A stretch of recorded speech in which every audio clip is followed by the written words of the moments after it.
जय हिंद, जय भारत। सैनिक न्यूज टुडे में आपका स्वागत है। मैं अशोक खोजी। और OP3 फाइनल हो गया है। उसके बाद भूतपूर्व सैनिकों का एक संगठन जो है देहरादून में सैनिक कल्याण मंत्री जोशी जी से मिला और उन्होंने क्या क्या विसंगतियां हुई हैं सैनिक से लेकर, यानी एक सिपाही से लेकर और JCO रैंक तक, वो उनको बताया। और उसके बाद सैनिक कल्याण मंत्री जोशी जो है वो रक्षा मंत्री जी से मिले। रक्षा मंत्री जी ने पहले ये कहा कि ऐसा नहीं हो सकता, लेकिन उन्होंने, आप स्क्रीन पे देख सकते हैं, एक टेबल लगी हुई है और वो बैठे हुए, टेबल उनको दिखाई कि ऐसा ऐसा इनके साथ में जो है भेदभाव हुआ है और आप जो है इसके ऊपर संज्ञान लें। JCO सिपाही से लेकर जवान तक जो है फार्मूला जो है ना बदला जाए। और उन्होंने, रक्षा मंत्री ने आश्वासन दिया है कि इसके ऊपर जरूर विचार किया जाएगा और संभवतः जो होगा वो बदलाव जो है किया जाएगा। देहरादून सैनिक कल्याण मंत्री जोशी की केंद्र सरकार ने सेना के सैनिक JCO रैंक स्टाफ वेतन निर्धारण फार्मूला संशोधित की पैरवी की है। शनिवार को नई दिल्ली रक्षा मंत्री राजनाथ सिंह से मुलाकात कर जोशी ने यह मुद्दा उठाया कि जोशी ने कहा कि 7वें वेतन आयोग में बेसिक तय करने के लिए कुछ मानक तय किए गए। अधिकारी वर्ग से निचले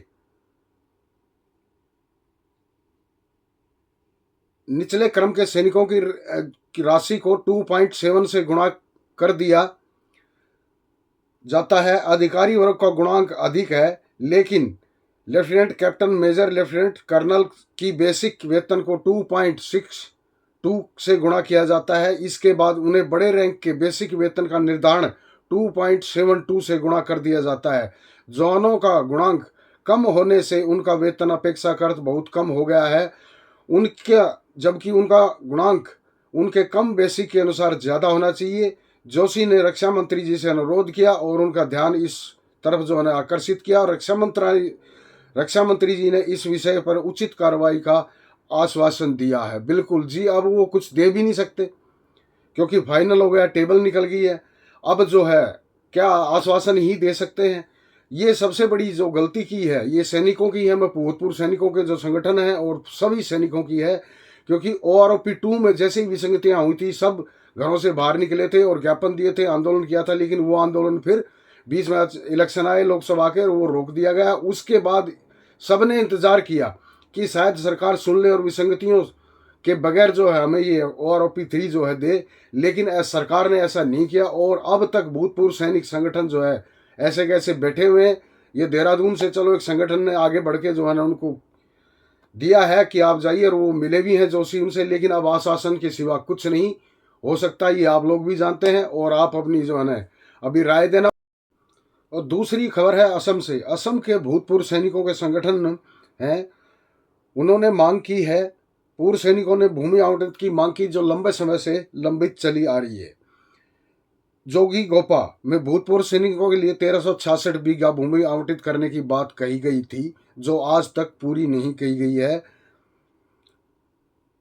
कभी राष्ट्र के प्रति समर्पण और सेवा के सम्मानित राज्य के भूतपूर्व सैनिक लंबे समय से इसका इंतजार कर रहे हैं और संघर्ष कर रहे हैं। अपने पिछले योगदान के बावजूद वे बोंगाई गांव के जिला भूतपूर्व सैनिक संघ के लिए जोगी गोपा परियोजना के लिए आवंटित 1366 बीघा भूमि का विरोध करने के लिए जो है मजबूर हो गए हैं। संघ के आरोपों की स्थिति और जटिल हो गई है कि इस भूमि को अधिकांश हिस्से पर अब अतिक्रमण है। भूतपूर्व सैनिक संघ अपनी शिकायतों में समाधान की मांग करते हुए अब पूरी में सक्रिय और विरोध कर रहे हैं।